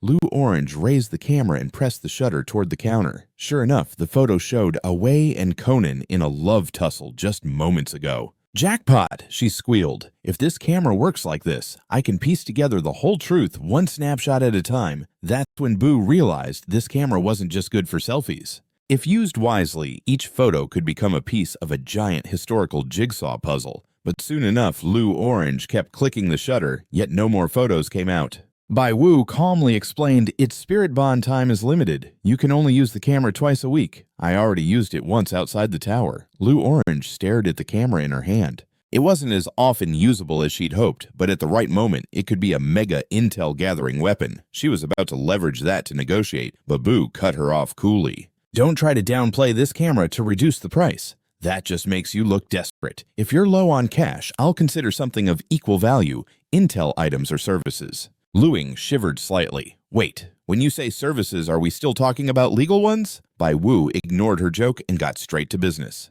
Tell me about the tower outside live streams. Most are probably fake, he said, but there must be a few that are real. Otherwise, how could they keep fooling everyone? Lou Orange raised the camera and smirked. If I spill the beans on what I know, does that count towards the payment? Yes, but I want all the juicy details. She flashed a dazzling smile. Good choice. You came to the right girl. Come inside. We'll chat somewhere more cozy. Inside the back room, Lou Orange leaned in and began her explanation. The towers might keep humanity safe, but they also make people yearn for the freedom outside, especially those rich folks up on the 3rd and 4th levels. They're pretty much bored out of their minds. Watching gory live streams of outsiders getting gobbled up is their idea of entertainment. It's not a thrill unless it's bloody. Bai Wu frowned. Then why don't they just hire the investigation corps to escort them out for a first-hand experience? Luing shook her head. Only the corps commander and the 16 squad captains can give the green light for expeditions. No way everyone else is off limits. Unauthorized exits are a no-go. Wu immediately realized that the investigation corps was like the sword for the rulers. There's no way they'd let any merchants use their weapon for personal gain. From here on out, if he wanted to sneak out of the tower, it was essential to hide his real identity. Where there's demand, there's a marketplace. That's how the live streaming game outside the tower got rolling. But since tech gadgets go kaput once they leave the tower, only spirit-bound items can do their thing. So a top-tier mogul splurged a whole suitcase of cash, sending loads of items out of the tower, hoping to get a spirit-binding function for recording. After 7 entire years, he finally hit the jackpot. One pair of handcuffs developed a camera-like snooping ability by Wu's side internally. Too bad I wrecked that pair. Then he asked, isn't spirit binding just a game of luck? How did that rich guy make it work with the others? Lu Qing laughed. He absolutely couldn't. But that time, The person sneaking out of the tower was packing more than just one pair of cuffs. And here's the kicker, 13 pairs ended up with exactly the same snooping power. People started calling it spirit-binding diffusion. Bai Wu frowned. If it's that effective, why didn't the investigation corps just grab them? They tried to buy them for an outrageous price, Liu answered. But that tycoon wasn't in it for the sale.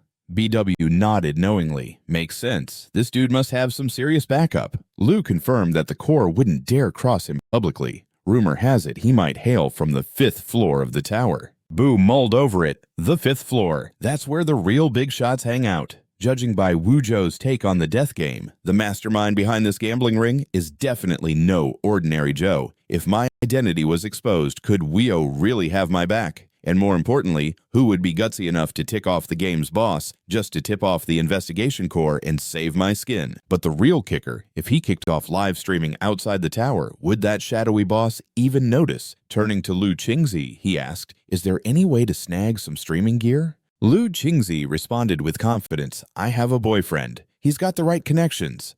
The eye of Prel couldn't help but roast her. Most folks say, I know a guy. This girl jumped straight to, I know a boyfriend. Gotta give it to her, connections are a kind of power too. Bai Wu added, I also need a mask. Either something that can fuzz my voice, or one tough enough to withstand some serious pressure. And we can't get the streaming gear under my name. You've got to make sure nobody tracks it back to me. After hearing all that, Lu Qingzi looked clearly troubled. Bu immediately set his terms. Once I bounce out of the tower, I'll carry that camera with me. As the spirit binding level goes up, it'll have more tricks up its sleeve, maybe even unlock some new features. And if you have any other items good for spirit binding, I could think about taking those out for you too. Before he could even wrap that thought up, Lu Qingzi grabbed his hand, grinning from ear to ear. Deal, it's a promise. Then she chirped excitedly, I want to be your partner. You just focus on the live streams. I'll handle everything behind the curtain. In her heart, Lu Qingzi was already set on clinging to Bai Wu's golden grasp. As long as he stayed powerful, he'd be a walking spirit-binding ATM. Cash love fame within arm's reach. They agreed on a meetup in 3 days to set up. Later, Bu returned to his room. He quietly stared at the spirit compass in his hand, wondering if this adventure outside the tower would trap him in yet another web spun by that mysterious figure. Just as the night fell silent, a sudden knock echoed off the door. BW opened it to find Yin Shu from Squad 7's interrogation team. She looked a tad embarrassed. The captain thought you might be getting a bit bored, so he's wanting you to help us tackle some of the backlog. Bu instantly understood the signal. Wu was handing him tasks just to fill his 7-day break, likely to keep him from slipping out unnoticed. Could it be the folks behind the gambling ring were already starting to make their moves? In that moment, the eye of Prel puffed up with pride. Too bad that shorty overlooked one small detail. You've got me the ultimate psychic. Bai Wu followed Yin Shu to the interrogation office. There, the team leader explained that for the most part, they already had suspects pegged. They were now in the evidence collection phase. But gathering evidence was like pulling teeth, and new crimes popped up daily, making the backlog spiral out of control. Honestly, we were going to skip a heap of the tricky cases, but the captain insists that when the lower levels get hectic, the investigation corps must step up. People down here need to know they haven't been left high and dry. Bai Wu then asked, does the interrogation unit have the authority for temporary arrests? We sure do, the leader replied. The higher-ups granted us some serious powers. We can snatch anyone from the lower zones and have 7 days. If we grab the wrong guy, no one bats an eye. Bai Wu stayed quiet. This wasn't trust from above. It was a blatant disregard for basic rights down below. What do you want to change? It wouldn't be a walk in the park. He then told the team leader, bring in all the suspects. I'll take care of every single one. The leader blinked in disbelief. There are over 100 suspects. You think you can pull this off alone? Bu answered with full swagger. Outside the tower, not even the captain or that wimpy Lin Wuro would question my words. So I expect you guys to follow my lead too.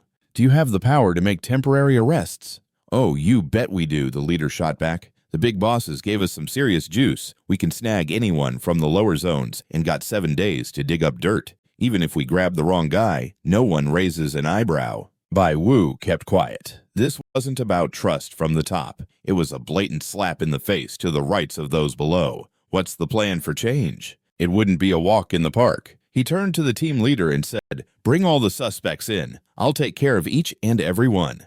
The leader blinked like they'd seen a ghost. "There are over 100 suspects.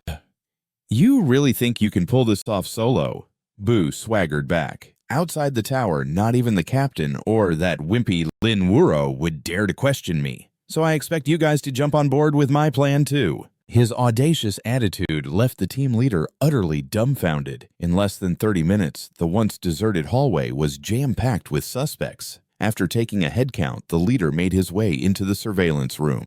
His audacious attitude left the team leader utterly dumbfounded. In less than 30 minutes, the once deserted hallway was jam-packed with suspects. After taking a head count, the leader made his way into the surveillance room. On the big screen, Boo was grilling his first suspect. This lady was accused of offing her husband. They were just your average neighbors, but she certainly dressed like she was ready for a runway show. Inside the room, Wu was as silent as a statue. Meanwhile, the woman was starting to lose her cool. "I told you a million times I was at the casino that night. The staff can back me up. I mean, come on, she's not the killer. She's just the sidekick. She's a socialite who got a little too cozy with the casino manager. Always looked down on her husband, the down-to-earth miner. You should get Yin Shu to call in that manager." She casually waved at the surveillance camera like she was on America's Next Top Model. Yin Shu caught the cue and dashed over. Just as she got to the door, Boo popped out and handed her a file. "Remy, the managers all listed here. Keep them apart during questioning."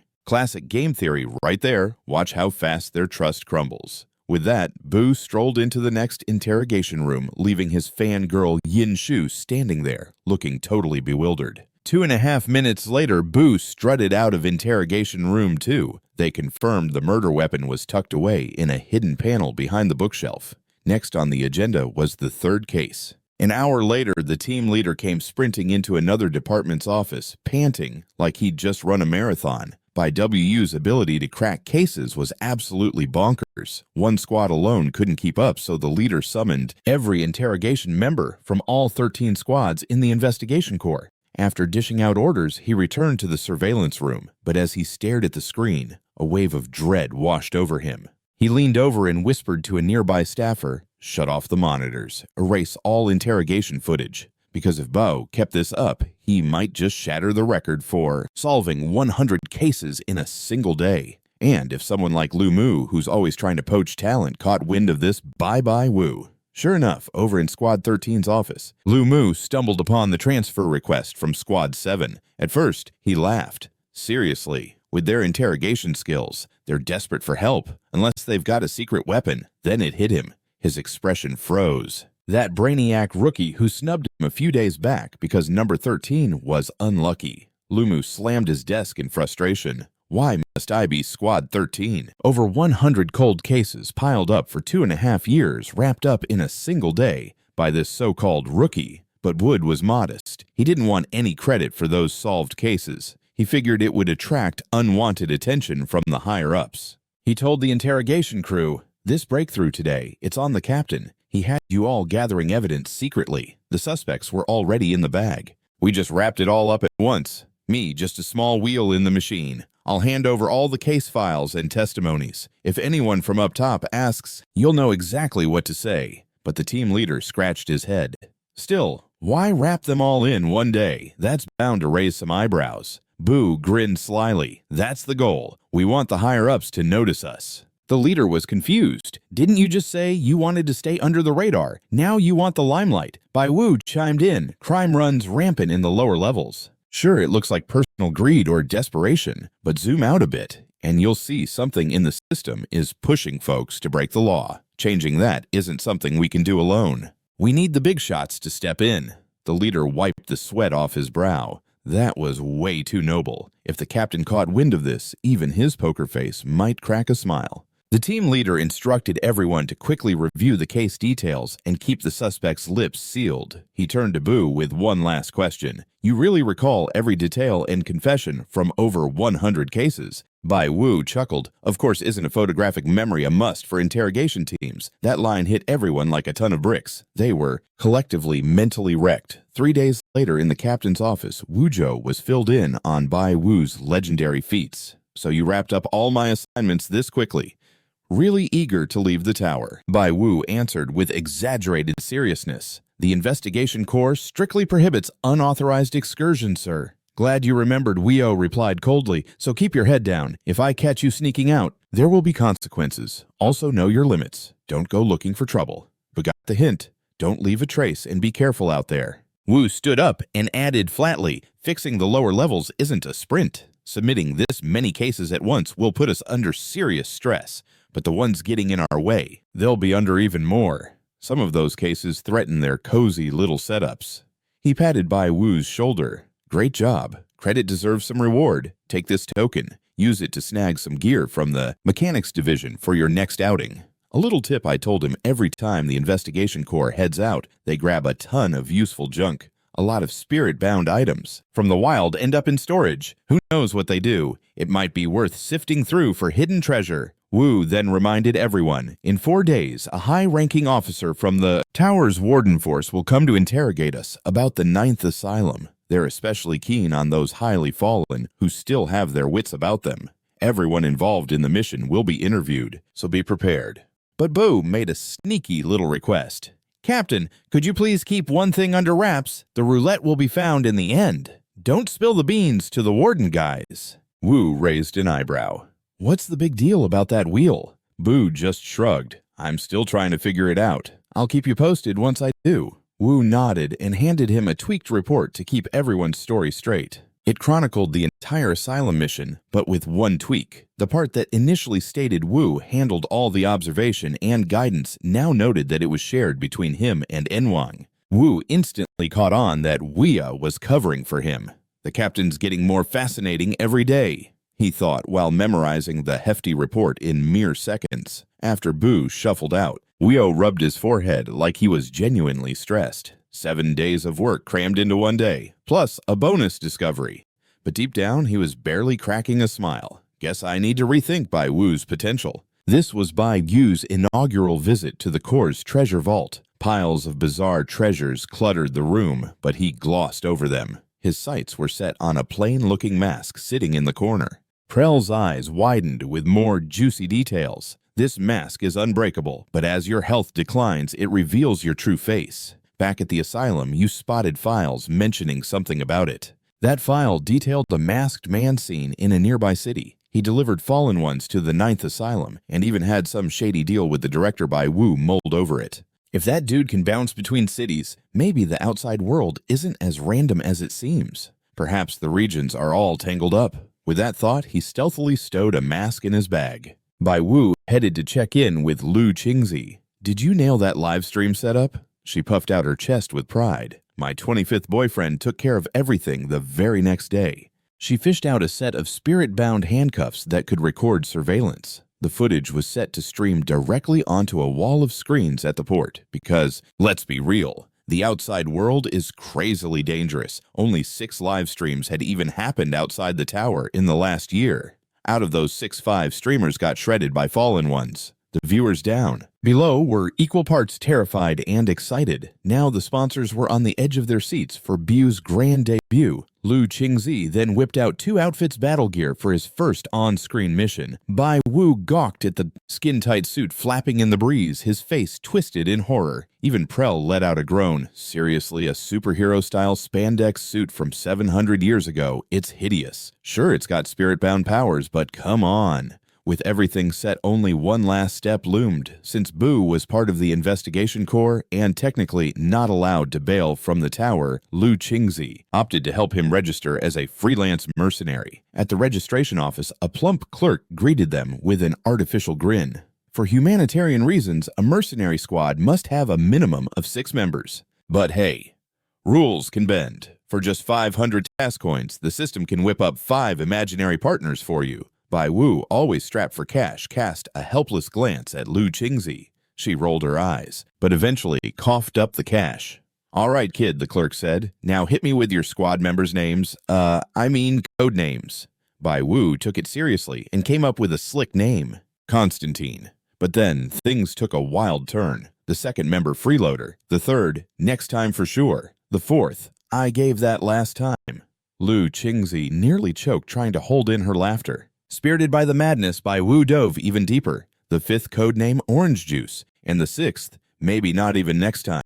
Lu Qingzi burst out laughing. By Wu, did you just sneak my name in between all those deadbeats? What's that supposed to mean? Once the naming circus wrapped up, Bu took Lu Qingzi back to his pad so she could remember where to reach him for future contact. That's when she made a request. That camera I want at least one guaranteed use. Bu agreed without a second thought. Then he casually asked, "You care about it that much? What did it catch?" Lu Qingzi's face suddenly clouded over. After a drawn-out silence, she began speaking slowly. 3 years ago, a bunch of girls from the lower levels went missing. People said upper-class nobles nabbed them, turned them into playthings. When they got bored, they'd toss the girls outside the tower and watch them get devoured by fallen ones for kicks. My 2 best friends tried to gather evidence against the nobles' crimes, but then they vanished. The only thing they left me was that camera, but it got wrecked. The film's totally fried. By Yu Yu's expression turned serious. That camera must have captured something colossal, something dangerous enough to get those girls killed. And now he realized Lu Qingzi's knack for boyfriend connections wasn't just a game. It was about survival. Even that mercenary registration process, they made it intentionally loose. All the better for the elites to do their dirty deeds under the radar. That realization made Bai Wu spring to his feet. This tower, it's rotten from the top down. Lu Qingzi suddenly posed a question that thickened the air. They say the fallen ones outside the tower used to be human. If my best friend was tossed out by those... Man, it's really a dumpster fire up there. Lu Qingzi suddenly threw out a question that weighed heavy in the air. They say the outcasts outside the tower used to be human. What if my best friend got tossed out by those guys? Nobles turned into fall from grace types, and when I see them again, will they want to have me for dinner? Bo replied softly, "The world's a big place. Don't stress yourself over stuff that hasn't gone down yet. If I run into them, I'll let them know you're still pining for them." Lu Qingzi gazed at him, her eyes turning mushy emotions bubbling up. She looked like she was about to lean in for a cozy moment, but just like that, Wu swooped in like a superhero. A total buzzkill brick wall, he booted her out of the room. Time to switch gears for the mission prep.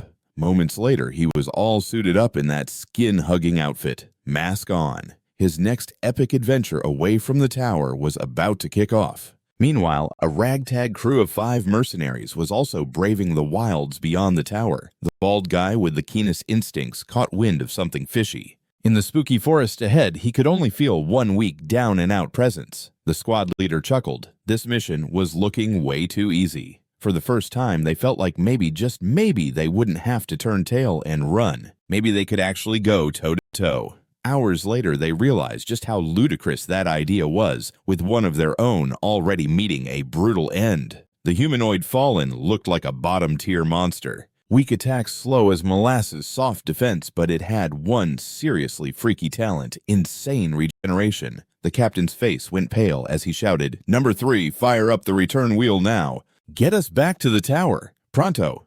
But the moment those words left his mouth, the fallen sprang into action. It seemed to know all about that return wheel. It lunged forward and drove its hand right through the guy holding it. Then it yanked the wheels off his body and crushed each one in its jaws, obliterating their last shred of hope for escape. With no other options, the remaining 3 scrambled into a nearby tree hollow, their faces ashen, desperately trying to catch their breath. The captain hissed, "Shut your trap. Stay calm. Don't even think about what just went down."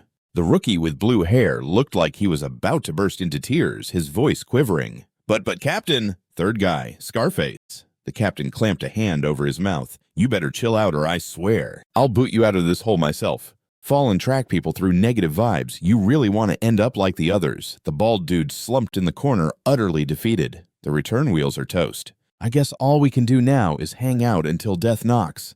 Silence blanketed the hollow again. Without the return wheels, even if the fallen decided to leave them be, the environmental effects would slowly take them down. The captain said with a flat tone, "Clearly that thing was faking weakness from the get-go. We walked right into a trap. And if I'm right, it's smarter than it appears. How else would it know what the wheels do? It went straight for our only exit." As he spoke, the timer hit 4 hours. The words "outside tower penalty activated" flashed on each of their status screens. And the captain sighed. "We were already powerless, and now we've got these damn debuff tags too. This just keeps getting better." The blue-haired rookie hesitated and asked, Boss, That fallen's still munching on third bro's body. If we stay cool, maybe it won't catch on to us. The bald guy, clearly rattled by the debuff, looked utterly hopeless. Don't deceive yourself. We're done for. No one's gonna stumble across us out here. May as well reminisce about the good old days. But the captain suddenly snapped back to reality. Shut it, number 4. We might be dead men, but there's no way I'm going down without a fight. Get yourselves together. He peeked outside and noticed the rain had stopped. His eyes sparkled.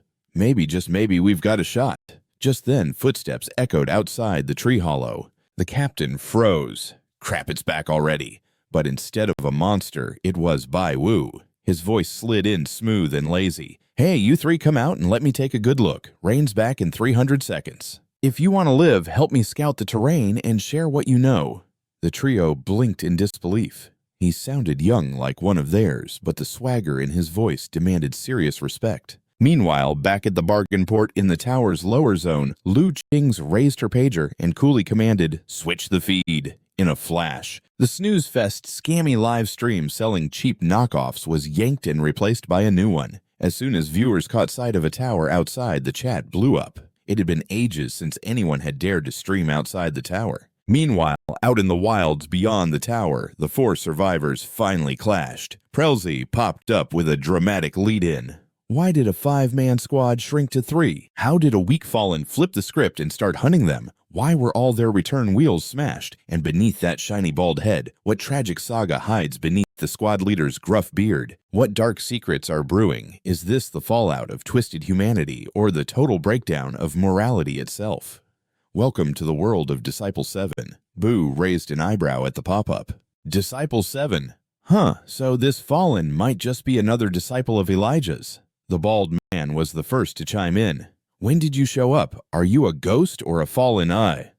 Leon Yu, innate power companion bond. Tier 3, Stage 1 current status fallen. He'd thought about giving up, but right now, his will to live was soaring above the others. He stared at Boo and said, "You better remember what I'm about to drop on you, because by the end of this level, you'll have a decision to make." Bao replied casually, "Dude asking if I'm a ghost or a fallen. Neither of those endings are pretty." "You're really eyeing a death wish, huh?" The captain tightened his grip, raising his weapon. "Who the hell are you?" Yang Sha, innate power, tier 3, stage 1, current debuff confusion. The guy spoke like he was straight out of an old-school war flick. Too bad Hollywood shut down 700 years ago. He would have made a perfect Wolverine. Prelzy chimed in, "By the way, he just had a little intrusive thought. He's considering offing you and snatching your return wheel. But don't sweat it. He's not exactly thinking clearly right now." Bai Wu calmly shoved the blade away. "You already lost 2 teammates because you underestimated the threat. Tier 3, Stage 1 isn't exactly a powerhouse. And if I'm not mistaken, you've been stranded out here for over 4 hours, right?" Yang flinched. How on earth did he know my level? No way he cracked that without being Tier 4 or above with some crazy perception skills. No chance a lone sensor would wander out here solo. This guy is no joke. Slowly, Yongshan put away his knife. Boo shrugged like he just couldn't be bothered. "Call me Constantine, and if you want to stay alive, I'd suggest you drop the goofy ideas." Hearing that, the blue-haired rookie's eyes sparked with interest. "Wait, we actually have a shot at living." Jean Lin, innate power, tier 2, stage 6, current debuff, sluggish. He seemed like the shyest, most laid-back, and frankly the most ordinary of the trio. His unusual ability, talent sequence 777, the Wheel of Emotion. Yang Shan piped up again. "Hey, maybe you could lend us your return wheel. You could fetch some backup while we hang tight. I'm Yang Shan, kinda well known in the freelance world if that helps." Bai Wu didn't budge. He just stared at the 3 of them in silence, his gaze sharp and unreadable. Prels popped up again with an urgent note. "In this case, all 3 targets must stick around. If even one bounces, it could go south in a hurry. Also, these 3 are tied to 8 possible endings, each with different rewards. Wealth, reputation, intel, spirit-bound loot, or maybe just a standard talent sequence. Or, what if you want everything? Choose wisely." Boo scrutinized the message closely. 3 people, 8 endings. Must be tied to survival outcomes, he thought. Baldy the tough guy and the brainiac. 8 combinations in total. All 3 survive. Only one makes it, or any 2 survive. It adds up perfectly. But this situation might actually be gripping. With that, Boo flat-out rejected Yang Shan's suggestion. Nope, I don't trust you. Yang Shan frowned. Aren't you the one with the return wheel? Isn't the smart move for the top dog I go back grab reinforcements and save everyone? Bai Wu chimed in. Cool your jets. The monster's perception is off the charts. Did any of you bother to ask why it didn't just wipe you all out right away? Why it only smashed your return wheels? Young John nodded slowly. I've been pondering that too. It's got to have some intelligence. Bai Wu's voice turned icy. Exactly. It let you scurry away. It didn't off you because it's soaking in the fear. To a fallen one, your terror, your despair is like gourmet seasoning. The more you freak out before you kick the bucket, the better you smell. It's destroying your return wheels and playing with you like you're the main course. It's just getting the meat ready for the feast.